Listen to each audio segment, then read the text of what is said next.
Selamat pagi Ibu-Ibu. Kita hari ini akan bersekutu di dalam kelompok-kelompok dan sekarang kita akan merenungkan bagian firman Tuhan yang menjadi dasar diskusi di dalam kelompok nanti.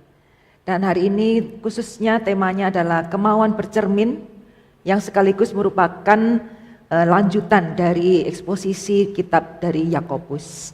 Mari kita berdoa meminta pertolongan Tuhan untuk boleh mengerti firman-Nya.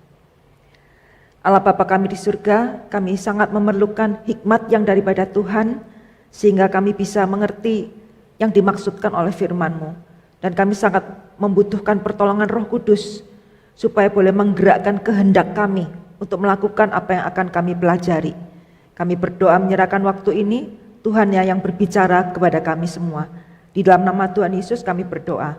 Amin. Mari ibu-ibu sekalian kita membaca firman Tuhan sebagai dasar perenungan kita, yaitu dari Yakobus 1, 19 sampai yang ke-25. Demikian firman Tuhan.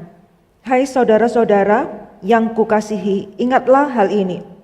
Setiap orang hendaklah cepat untuk mendengar, tetapi lambat untuk berkata-kata, dan juga lambat untuk marah. Sebab amarah manusia tidak mengerjakan kebenaran di hadapan Allah. Sebab itu buanglah segala sesuatu yang kotor dan kejahatan yang begitu banyak itu. Dan terimalah dengan lemah lembut firman yang tertanam di dalam hatimu yang berkuasa menyelamatkan jiwamu. Tetapi hendaklah kamu menjadi pelaku firman dan bukan hanya pendengar saja. Sebab jika tidak demikian kamu menipu diri sendiri. Sebab jika seorang hanya mendengar firman saja dan tidak melakukannya, ia adalah seumpama seorang yang sedang mengamat-amati mukanya yang sebenarnya di depan cermin. Baru saja ia memandang dirinya, ia sudah pergi atau ia segera lupa bagaimana rupanya. Tetapi barang siapa meneliti hukum yang sempurna, yaitu hukum yang memerdekakan orang, dan ia akan bertekun di dalamnya, jadi bukan hanya mendengar untuk melupakannya, tetapi sungguh-sungguh melakukannya, ia akan berbahagia oleh perbuatannya. Kita baca sebagai tambahan ayat ke-18. Atas kehendaknya sendiri ia telah menjadikan kita oleh firman kebenaran, supaya kita pada tingkat yang tertentu menjadi anak sulung di antara semua ciptaannya. Sampai sekian pembacaan firman Tuhan. Berbahagia kita yang membaca, merenungkan, khusus yang melakukan dalam kehidupan sehari-hari. Ibu-ibu sekalian, kalau wanita, ibu-ibu ditanya mengenai kemauan bercermin, pasti kita mau. Dan sepertinya cermin itu tidak terpisahkan dalam kehidupan kita sebagai wanita. Saya sendiri selalu bawa cermin. Nah, ini contoh ya, cermin kecil yang saya selalu bawa di tas saya. Sangat perlu karena saya sangat khawatir kalau misalnya ada noda di wajah dan tidak tahu cara membetulkannya bagaimana. Jadi wanita pasti mau bercermin. Nah, tujuan kita bercermin tentunya supaya tahu kalau ada yang perlu diperbaiki. Apakah itu bagian mata, apakah itu bagian mulut ya. Jadi perlunya cermin itu supaya tahu ini sudah bagus apa belum. Kalau nggak bagus apa yang bisa diperbaiki. Nah, itu adalah fungsi cermin. Dan ya, wanita secara umum kita sangat perlu penampilan ya. Sehingga cermin itu adalah sahabat, bahkan kebutuhan yang sangat penting. Hari ini kadangkala orang bisa lupa cermin, tetapi juga di handphone itu ada aplikasi ya, mirror.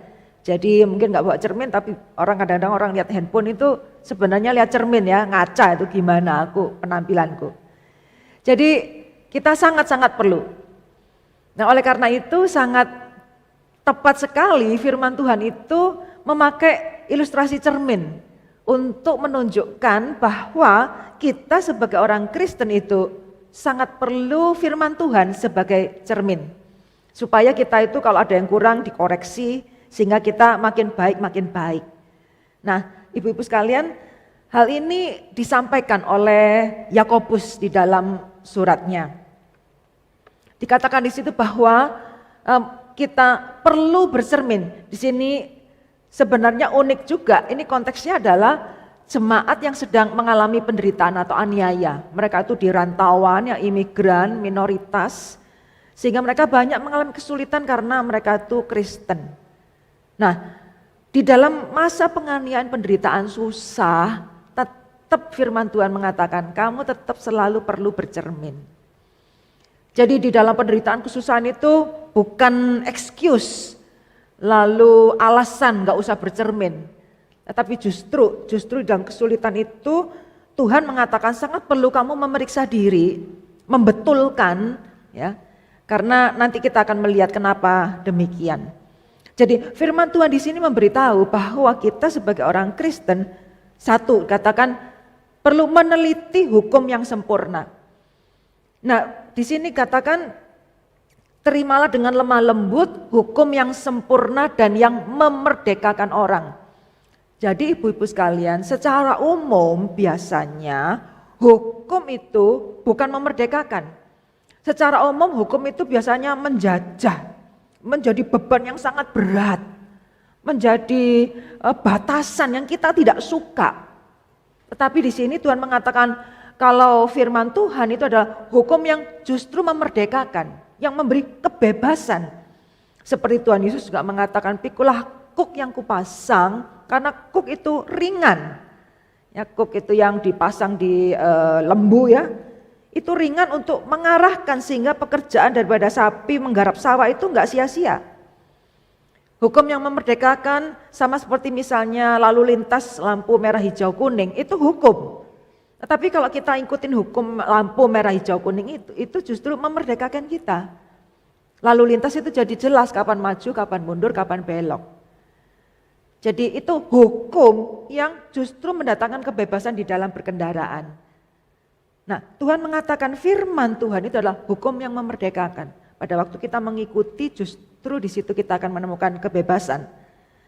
Dan juga ditekankan di sini adalah hukum yang sempurna. Nah, ini juga penting karena ya di dalam dunia ini banyak hukum yang tidak sempurna. Di dunia ini makanya banyak itu revisi hukum, revisi undang-undang terus dikerjakan karena tidak sempurna. Nah, firman Tuhan di sini mengatakan kalau Alkitab firman Tuhan adalah hukum yang sempurna. Bagaikan cermin, dia itu cermin yang jernih. Bukan cermin yang cembung yang bisa bikin kita tuh lebih gendut dari aslinya. Bukan cermin yang cekung yang bisa membuat kita terlihat langsing tidak sesuai dengan aslinya. Nah, firman Tuhan adalah hukum yang sempurna. Karena itu bercermin itu artinya satu meneliti. Artinya perlu kemauan melihat. Meneliti itu akhirnya kita betul-betul melihat. Kalau kita sudah seumur saya kurang jelas, ya perlu kacamata. Jadi bukan cuma asal lihat, itu namanya meneliti. Dan yang kedua yang kata yang dipakai adalah bertekun di dalamnya. Jadi setelah melihat, menganalisa, mengerti, bertekun artinya memang tidak langsung bisa. Tidak langsung bisa, kita semua tahu bahwa pembelajaran apalagi perubahan perilaku, pikiran itu sangat perlu waktu yang sangat panjang. Ya misalnya hari ini aja kurang lebih 1 tahun, masyarakat diminta pakai masker. 1 tahun itu nggak ngerti-ngerti, nggak nurut-nurut, walaupun untuk kepentingan mereka. Jadi bertekun itu artinya sekali, 2 kali, bahkan 10 kali kita baca, ngerti, masih belum bisa melakukan. Tetap mau mencoba melakukan. Itu artinya bertekun di dalamnya ya. Kita perlu sabar karena Tuhan aja sabar nungguin kita dan mendidik kita. Lalu yang ketiga adalah sungguh-sungguh melakukan perbaikan. Ya, kata ini ditekankan. Sungguh-sungguh melakukan. Itulah bercermin yang baik dan benar. Artinya setelah lihat, oh ada noda di pipi saya. Ya sungguh-sungguh bagaimana memperbaiki noda ini. Sungguh-sungguh melakukan. Sungguh-sungguh melakukan perbaikan. Karena kalau tidak kita menjadi pendengar saja. Ya ada kata di situ saja artinya mendengar itu perlu mendengar. Karena standarnya dari mana? Dari firman. Firman itu perlu dibaca, diteliti, perlu didengar. Tapi maksudnya jangan cuma meneliti, mendengar, lalu jadi pinter ngeritik. Tapi meneliti, mendengar, melakukan. Sebab jika tidak, katakan di sini seperti orang yang menipu diri sendiri. Kepengen tahu, sudah tahu, nggak ngapa-ngapain. Itu namanya menipu diri sendiri, atau dalam bahasa yang lain adalah bodoh, orang yang bodoh. Yang tahu salah, tetapi tidak melakukan sesuatu untuk itu. Bahkan di Yakobus di dalam bagian yang lain katakan, kalau kamu tahu sesuatu yang baik, kamu tidak melakukan, kamu berdosa. Jadi dosa itu bukan hanya secara aku melanggar, tapi dosa menurut prinsip firman adalah tidak melakukan yang baik, itu adalah dosa. Jadi di sini dikatakan kalau setelah mendengar seperti melihat muka di cermin melakukan sesuatu. Nah di sini ada juga kata menarik yang dipakai adalah segera pergi dan lupa bagaimana rupanya. Jadi ngelihat muka di cermin lalu segera pergi, lalu lupa bagaimana rupanya. Jadi kata segera di sini adalah menunjukkan bahwa membaca firman itu nggak boleh cepet-cepet, nggak bisa segera. Seperti orang bercermin itu kan lihat yang benar itu bagaimana.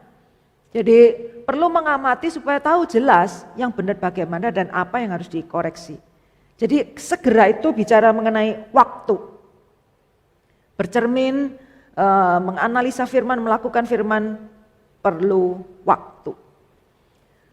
Jadi saudara sekalian, aplikasi praktisnya adalah yang pertama, mari kita tetap mendengar firman melalui khotbah, renungan, apalagi zaman sekarang ya, banyak sekali di YouTube kita bisa mendengar ceramah khotbah dari banyak pengkhotbah atau penceramah yang sangat baik. Tidak cuma mendengar tetapi membaca. Membaca tidak bisa digantikan dengan mendengar. Ya, ada beberapa ibu-ibu yang mengatakan, aduh Bu gak sempet saya. Jadi tiap hari ya saya itu sambil gosok, sambil masak itu saya dengerin YouTube. Gak sempet saya baca Alkitab. Ibu-ibu sekalian, membaca Alkitab tidak bisa digantikan hanya dengan mendengar khotbah ceramah orang lain. Itu dua hal yang berbeda jauh, mutu dan hasil dan kegunaannya. Jadi perlu mendengar dan membaca. Nah, di situ saya berikan contoh hari ini banyak app atau aplikasi atau banyak dikembangkan mengenai bagaimana kita membaca, mendengarkan Alkitab dengan cara yang menarik, dengan cara yang kreatif. Ya, saudara di situ boleh mencoba itu. Ada Alkitab yang bisa dibaca, bisa didengar, bisa dilihat. Jadi kemajuan zaman mendatangkan kemudahan. Mari kita intinya adalah makin dengar dan tetap membaca firman. Lalu yang kedua, meneliti. Tadi meneliti itu seperti orang kalau nggak jelas ya pakai kacamata. Meneliti itu akhirnya mau satu langkah lebih maju daripada sekedar membaca. Nah, langkah praktisnya misalnya saya usulkan, cobalah selalu mencari satu ayat yang paling penting di dalam pembacaan yang kita lakukan setiap hari.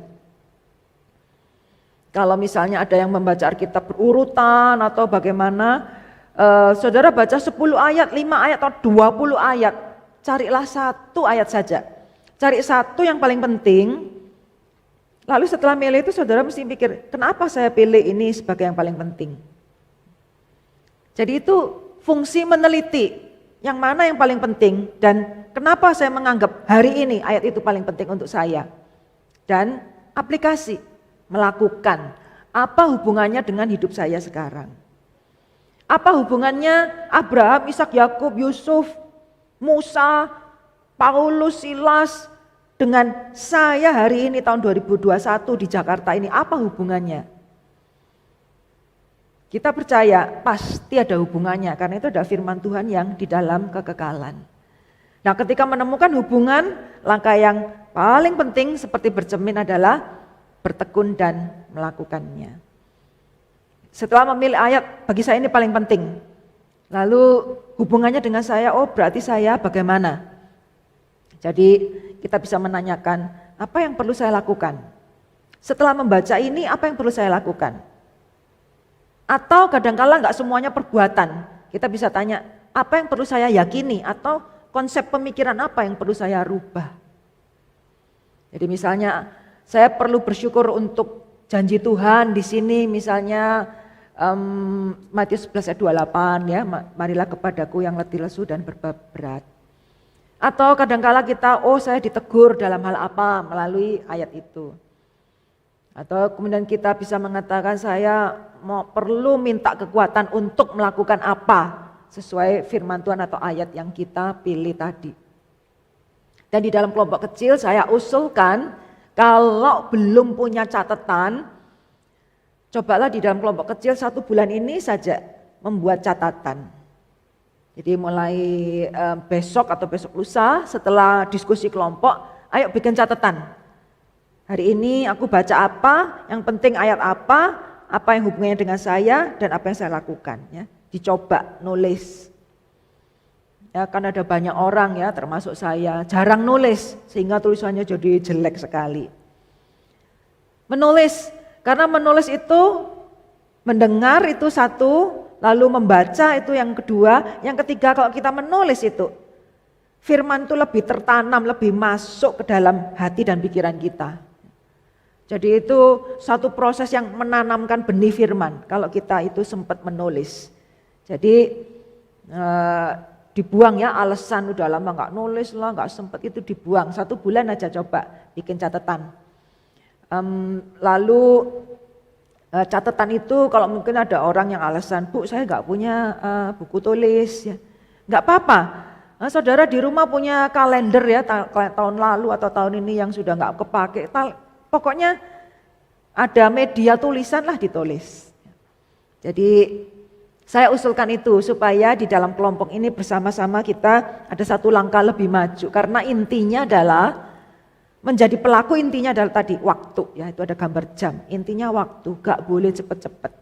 Lalu yang kedua, melakukan itu juga dengan menuliskan akan menanamkan kesan. Nah ibu-ibu, ini sebagai contoh ayat yang kita baca ada ayat mengenai himbauan praktis. Ya, katakan hendaklah engkau cepat mendengar, lambat berkata-kata dan lambat marah. Ini himbauan praktis. Lalu yang kedua, buanglah yang kotor dan jahat, terimalah firman di dalam hatimu. Ini contoh. Jadi mari kita pakai contoh ini saja, ini kan kita mendengar. Nah di dalam pertemuan kelompok yang pertama ini saudara coba jawab nomor 1 itu. Di dalam hal saya cepat mendengar dan lambat berkata-kata dan marah, saya ini sulit ya, atau ya agak sulit, atau agak mudah, atau mudah bagi saya. Coba ini kan masing-masing kan berbeda ya, ada orang yang alasan nggak bisa Bu, saya ini memang lahirnya di pinggir laut ya, rumah saya di pinggir pelabuhan, jadi kasar, memang saya ini biasa marah misalnya ya. Ada orang ya katakan alasannya dari keluarga yang memang sangat sopan ya, nenek moyangnya, kakeknya, papa mamanya semuanya tenang, jadi mudah untuk lambat marah, misalnya gitu. Jadi di dalam kelompok silakan sharing ya, jangan terbalik kita ini lambat mendengar tapi cepat marah, cepat ngomong. Jadi bulan Maret ini coba dijawab.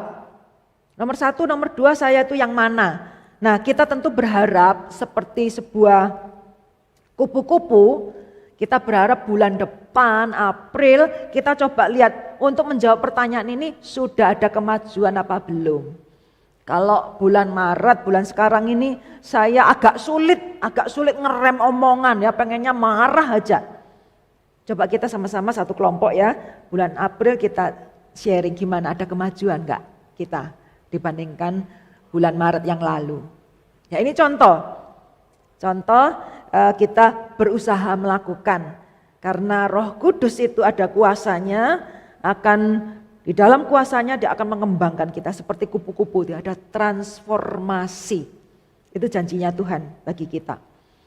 Nah ini penting karena ibu-ibu sekalian, jikalau kita hanya mendengar saja, itu ilustrasinya seperti orang yang belanja bahan masakan banyak macam. Sebenarnya bisa jadi beberapa masakan yang sangat enak. Tapi kalau cuma beli, lalu ditaruh di kulkas, kulkasnya boleh bagus, boleh mahal sekali, teknologi yang paling maju. Kalau nggak pernah dimasak, ya tidak jadi makanan yang enak. Apalagi kalau lama-lama busuk, nggak ada vitaminnya. Sama seperti firman Tuhan, kita banyak dapat tapi disimpan terus nggak dilakukan, nggak ngefek. Lalu Tuhan Yesus pernah pakai perumpamaan orang bandai dan orang bodoh. Menipu diri sendiri adalah kata lainnya itu bodoh. Tuhan Yesus yang ngomong bahwa orang pandai mendirikan rumah di atas batu. Memang lama, memang mahal, perlu waktu. Sedangkan orang bodoh mendirikan di atas pasir, cepat, hasilnya kelihatannya sama. Tapi pada waktu hujan badai datang, rumah yang didirikan di atas batu itu bertahan. Yang didirikan di atas pasir itu roboh. Nah, ibu-ibu sekalian, di dalam badai hidup seperti sekarang ini sudah 1 tahun.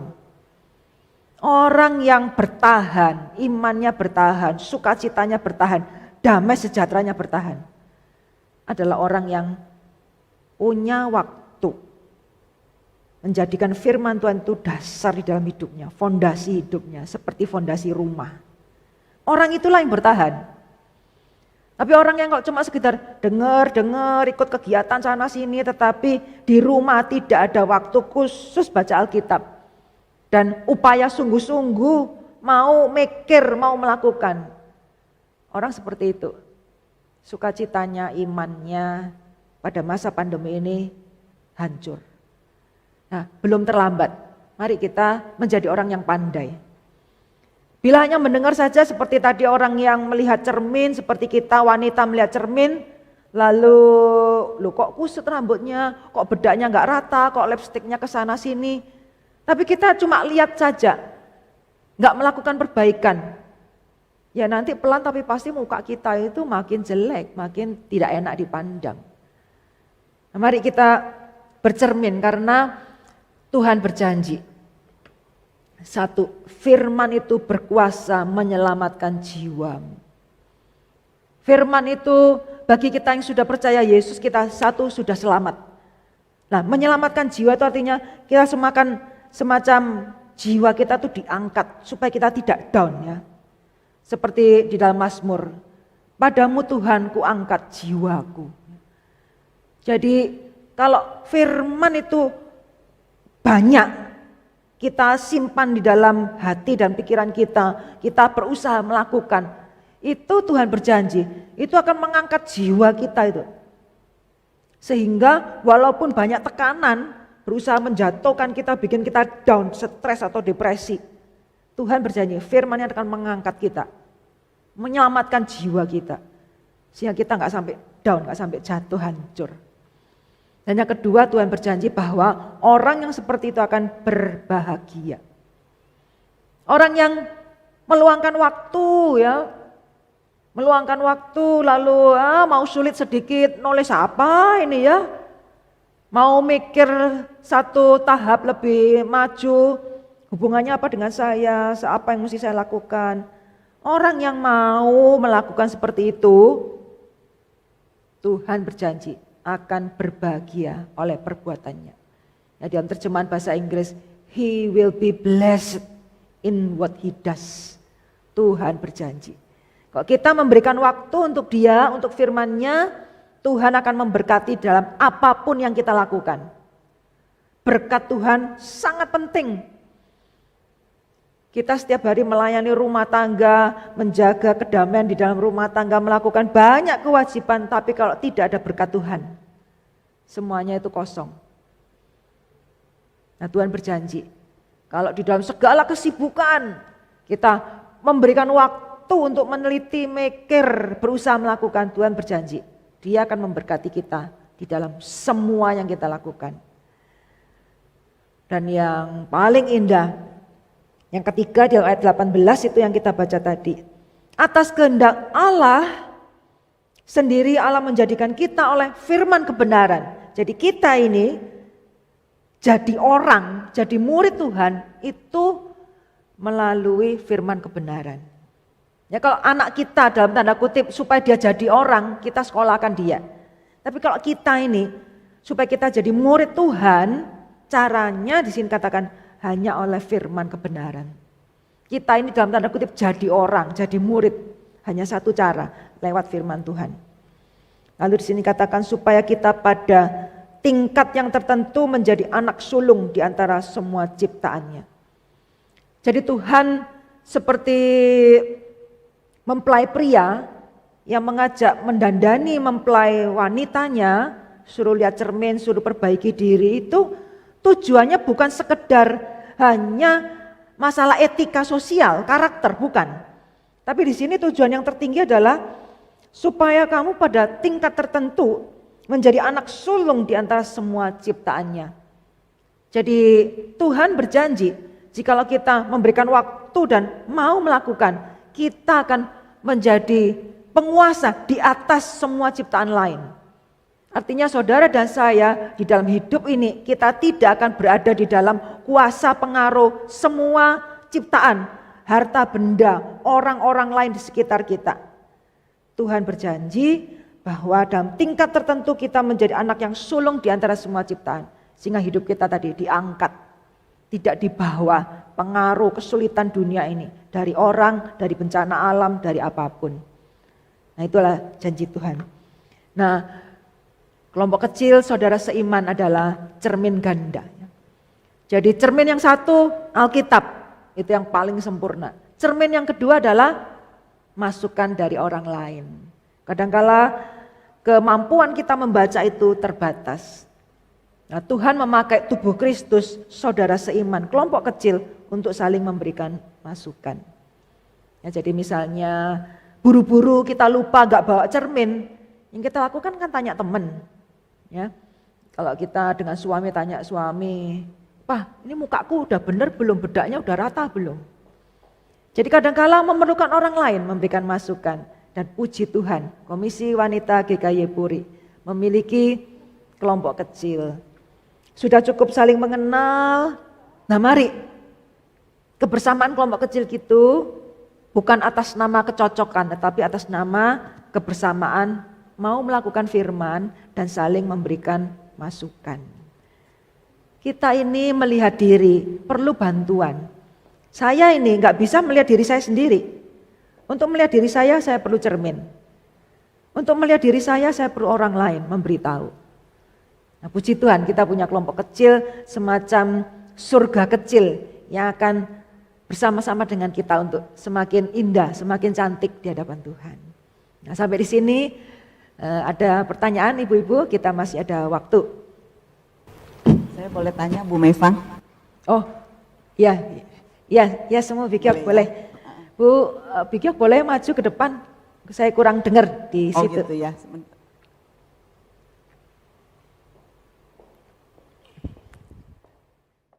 Bu, saya mau tanya. Saya seringkali membaca firman Tuhan, Iya. pengen melakukannya. Tapi saya tahu keterbatasan saya, kadangkala saya ingin melakukan, misalnya bagi Siman ini nih. Bu Oh iya. Terus terang, saya ingin menjadi pelaku dalam hal ini, kadang saya pikir kalau saya kirim ayat ini kepada orang-orang tertentu, apa penilaian mereka terhadap saya? Saya sendiri masih begini, begitu. Kamu bisa sharing firman Tuhan seperti ini. Saya jadi sungkan Bu Mevang, untuk kasus Siman ini bagaimana saya bisa melakukan firman Tuhan, menjadi pelaku firman Tuhan. Gimana ya kira-kira supaya saya tuh merasa pede begitu untuk melakukan firman Tuhan dalam hal ini. Iya, melakukan firman itu memang belum melakukan kita udah gentar dulu, memang bisa gitu ya. Jadi contohnya kayak Siman ini ya, kesaksian firman, kita tahu kita mesti sharing ayat, tetapi sulit. Caranya bagaimana? Yang pertama berdoa Bu, berdoa karena memang kita kalau nuruti diri sendiri memang kita ya ada malasnya, ada takutnya, ada sungkannya gitu. Jadi emang kita sangat perlu pertolongan Tuhan. Satu berdoa untuk kita dan berdoa untuk orang yang mau kita kirimi. Ya, kita percaya Roh Kudus itu hidup, Roh Kudus itu bisa bekerja melembutkan hati orang. Di situ kan juga dikatakan menerima dengan lemah lembut. Lalu yang kedua, setelah berdoa diterobos, ketakutan, sungkan itu diterobos. Harus coba begitu ya. Saya, karena ini seringkali iblis itu bahasa Jawanya itu gedak ya. Jadi, gitu. Jadi kita takut dulu. Tapi kita kalau mencoba melangkah, nah Tuhan akan kasih kita kemampuan. Seperti Musa sama Yosua itu kan mau nyebrang sungai Yordan, Laut Merah itu kan mesti melangkah dulu. Jawaban singkatnya gitu. Oh gitu ya, berarti oke Bu, saya coba nanti belajar taat sedikit begitu ya. Terus yang kedua Bu Mevang, boleh lagi nggak tanya? Ya, boleh ya. boleh. Saya mau tanya begini, tadi Ibu menyinggung tentang kelompok kecil. Kita tahu kebiasaan kita hidup lebih senang menerima pujian daripada kritikan begitu. Iya. Jadi waktu kita mau evaluasi orang, kita juga mikir begitu orang itu suka nggak gitu. Waktu kita mau menilai atau memberikan inputan, bukannya mengkritik lah, memberikan dorongan, memberikan inputan. Kadang-kadang karena kita juga terbiasa lebih senang menerima pujian, sehingga itu juga membuat kita sulit.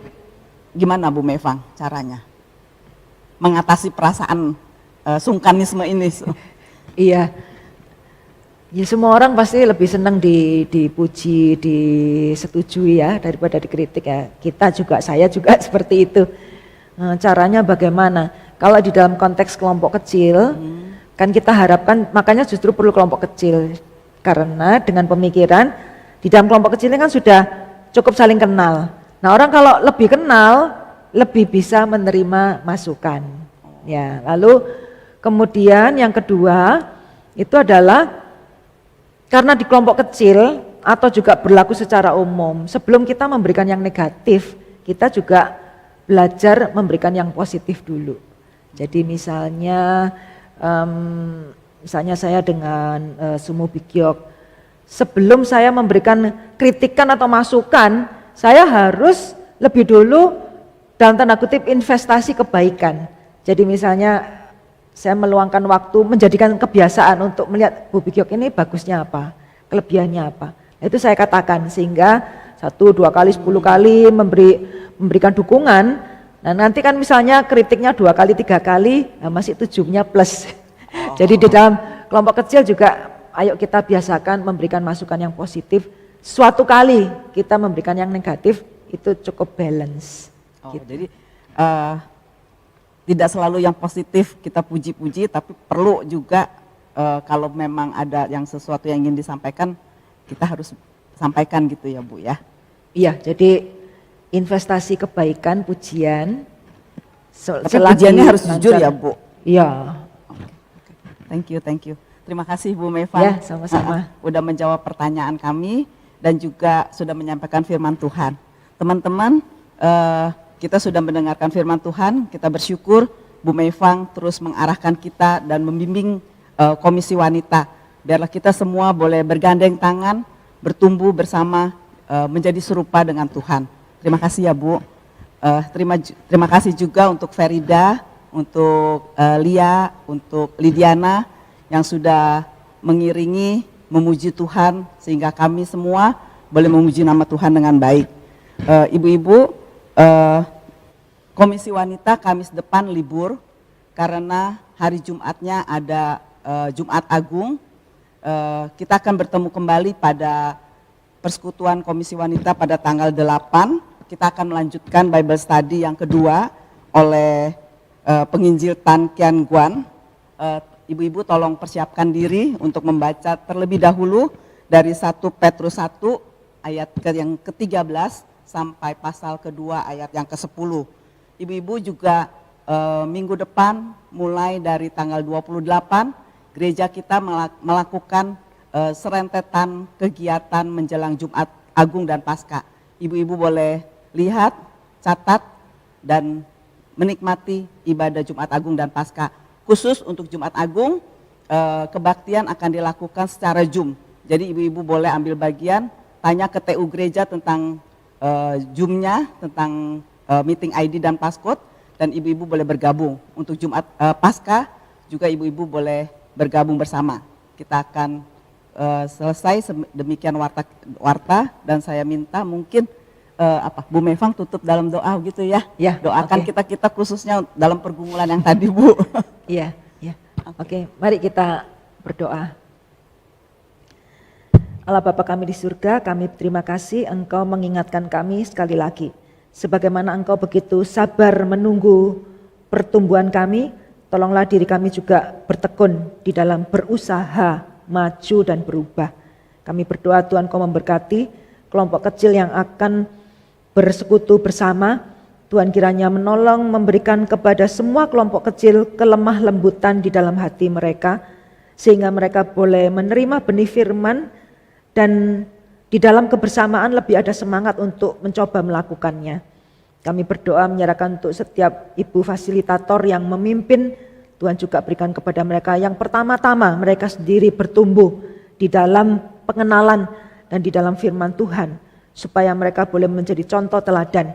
Dan kami berdoa Tuhan pakailah setiap ibu fasilitator boleh dengan hati seperti Tuhan Yesus menggembalakan, mengarahkan, memberikan makanan yang segar, sehat kepada anak kelompok kecilnya.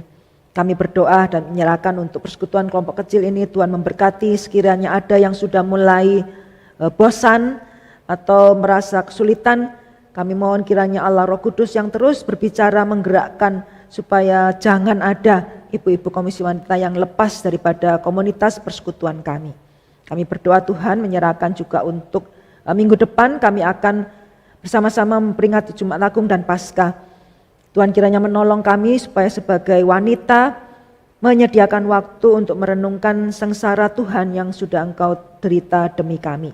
Supaya kami juga pada waktu merayakan Paskah, kami semua ibu-ibu boleh juga sekali lagi diberikan keyakinan bahwa kami memiliki kuasa kebangkitan seperti Tuhan Yesus.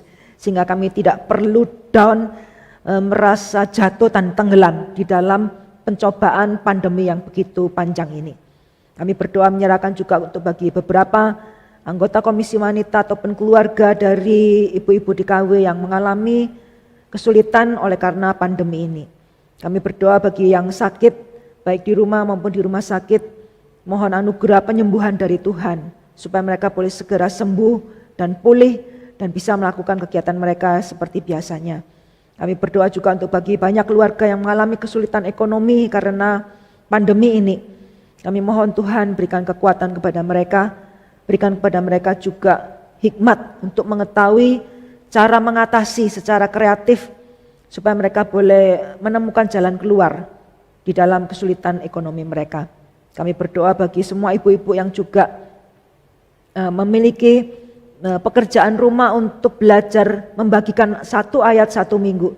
Tuhan tolonglah kami supaya kami melihat hal ini sebagai anugerah, kesempatan dari Tuhan. Sehingga hidup kami ini betul-betul hidup yang berisi dan menjadi berkat buat orang lain. Tuhan tolong kami untuk boleh menerobos ketakutan atau sungkan demi Tuhan. Ajarlah kami Tuhan melangkah 1-2 langkah untuk menjadi pekerja di dalam pekerjaan Tuhan, ladang Tuhan yang begitu luas bahkan sudah menguning ini. Kami berdoa dan menyerahkan Tuhan untuk pemerintah kami juga yang di dalam masa proses vaksin ke beberapa kelompok. Tuhan kiranya memberikan hikmat kepada pemerintah dan semua petugas kesehatan supaya mereka dengan hikmat tahu bagaimana distribusi dan mengatur sehingga semakin banyak anggota masyarakat kami yang menerima vaksin dan negara ini boleh lebih cepat pulih secara ekonomi maupun juga secara sosial. Terima kasih Tuhan, kami menyerahkan untuk breakout room untuk beberapa kelompok yang akan segera bersekutu. Kiranya Tuhan yang memberkati supaya semuanya Tuhan boleh ada satu sukacita bertemu bersama dengan saudara seiman. Di dalam nama Tuhan Yesus kami sudah berdoa. Amin.